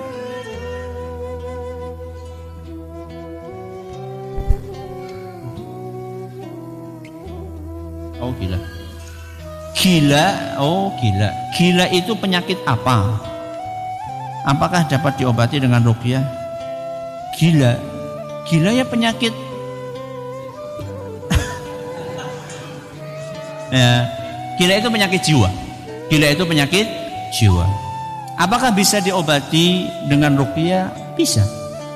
Makanya kan di buku yang pernah kami tulis, Akrab dengan Ruqyah, di situ saya sebutkan bahwa ruqyah itu bisa ngobati penyakit medis, bisa ngobati penyakit non medis, bisa ngobati penyakit psikis, ya kejiwaan. Ya, karena di dalam Al-Qur'an Allah mengatakan wa nunazzilu minal Qur'ani ma huwa syifa. Kami jadikan Al-Qur'an sebagai obat. Di situ Allah tidak katakan obat khusus untuk kesurupan, obat khusus untuk ini, enggak. Obat berarti ya semuanya penyakit. Ya. Makanya saya punya teman di daerah Purworejo atau mana gitu. Dia kerja di rumah sakit. Di rumah sakit itu selain pasien-pasien itu diobati yang sakit kejiwaan, selain dikasih obat-obatan yang sifatnya medis, juga diruqyah di situ. Dan itu membantu banyak untuk kesembuhan. Cuman memang seringnya yang seperti itu tidak bisa instan. Butuh apa? Butuh proses, ya, butuh proses. Ada yang lain silakan. Cukup, monggo. Waalaikumsalam warahmatullahi wabarakatuh. Begini Pak Ustadz, yang saya tanyakan, apakah yang menjadi faktor-faktor ataupun penyebab-penyebab orang lebih cenderung mengobati penyakit jasmani daripada penyakit hati? Padahal penyakit rohani, padahal penyakit jasmani cenderung lebih mahal biayanya. Demikian Pak Ustadz. Wassalamualaikum warahmatullahi wabarakatuh. Waalaikumsalam. Kenapa? Ini pertanyaan bagus. Kenapa orang cenderung perhatian untuk mengobati penyakit jasmani dibandingkan penyakit rohani? Padahal penyakit jasmani lebih mahal. Jawabannya, karena efeknya itu cepat kerasanya. Jadi orang sakit gigi, nyaman nggak? Ya, makanya karena nggak nyaman, segera diobati. Jadi efeknya itu cepat kerasa. Ini yang pertama. Kalau penyakit rohani, orang kadang-kadang nggak sadar bahwa dia itu sakit. Ya. Efek parahnya itu terasa kapan? Di akhirat. Walaupun di dunia sudah terasa, akan tetapi parah-parahnya kapan? Di akhirat. Dan di akhirat kita sudah ketemu sama akhirat atau belum? Belum. Ini yang pertama, ya. Yang kedua, karena minim ilmu. Karena minim ilmu. Ya. Karena minim ilmu itulah dia tidak sadar bahwa dia sedang sakit. Makanya para ulama kita, karena ilmunya tinggi, ada penyakit sedikit langsung kerasa. Ada penyakit sedikit langsung kerasa. Ada kotoran dikit langsung kerasa. Kalau boleh saya umpamakan, banner yang warnanya apa? Putih. Kalau dikasih noda, kalau dikasih apa?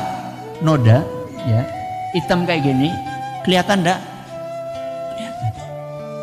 Tapi kalau nodanya di sini, kelihatan enggak? Enggak kelihatan. Ulama kita itu jernih hatinya, sehingga ada penyakit sedikit kerasa. Kalau banyak di antara kita, karena saking apa nih? Saking ireng nih, anak penyakit kayak ngapa orang kerasa. Bisa dipahami ini? Ya. Ini sebab yang kedua, ya, sebab yang kedua. Dan semoga kita dihindarkan dari yang hal-hal seperti itu. Dan kita ngaji ini salah satunya adalah untuk, ya, mengatasi sebab yang kedua tadi, ketidaktahuan. Jadi setelah ini saya berharap kita jadi sadar, oh ternyata saya mungkin masih punya penyakit ini. Setelah saya sadar, saya berusaha untuk ngobati. Itulah tujuannya ngaji. Ya, itu tujuannya ngaji. Jadi nanti panjenengan kalau sampai ke rumah itu yang punya makalah sampai di rumah diapakan? Ditumpuk, buka lagi, baca lagi. Kemudian kasih tanda, misalnya masuk kiat mengatasi kesombongan. Nomor 1 berdoa. Ini sudah apa belum? Belum. Tanda niki urung. Sing kiye urung, sing kiye urung. Besok buka lagi. Kiye urung maning. Sing kiye uwis ya. Jadi gitu terus. Jadi kita itu ada perkembangan. Ya. Jadi hidup ini usahakan ada grafik yang terus nanjak, bukan cuma grafik kekayaan saja. Ya, bukan hanya grafik gelar saja. Sekarang S1, berikutnya S2, berikutnya S3. Bukan cuma itu toh, tapi hari ini saya sombong, besok agak berkurang, besok berkurang lagi, gitu. Kehidupan itu adalah perbaikan dari sesuatu yang kurang baik menuju yang lebih baik.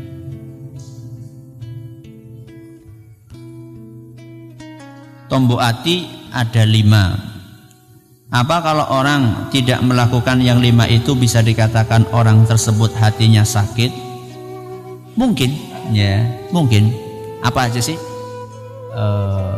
Tombok hati ono 5. Maca Quran sak manane. Apa? Maca Quran sak manane? Zikir wengi lakonono. Masa orang pada hafal sih? Ini pada karo nyong. Puasa, terus sholat malam. Apa? Berkumpul dengan orang-orang soleh. Ini betul, ini obat hati. Akan tetapi bukan cuma 5. Ini yang pernah saya sampaikan di pengajian tafsir, bahwa itu dari perkataan ulama ternyata. Itu dari perkataan ulama salaf, saya lupa sekarang namanya, bahwa itu memang salah satu atau di antara obat-obat penyakit hati. Akan tetapi tidak bisa dipastikan mesti orang itu sakit kalau nggak melakukannya. Tapi itu indikasi bahwa orang ini sakit hatinya ketika tidak melakukan itu. Misalnya orang nggak baca Quran, ya, nggak pernah baca Quran, itu pertanda bahwasanya dia itu hatinya lagi kurang sehat, ya. Atau dia juga nggak pernah zikir, itu juga pertanda. Nah, kalau 5-5-nya nggak dilakukan sama sekali, ya itu mungkin indikasi sangat kuat, ya, indikasi sangat kuat bahwa hatinya itu memang sedang sakit. Saya kira cukup sampai di sini, ya. Waktunya sudah mendekati zuhur.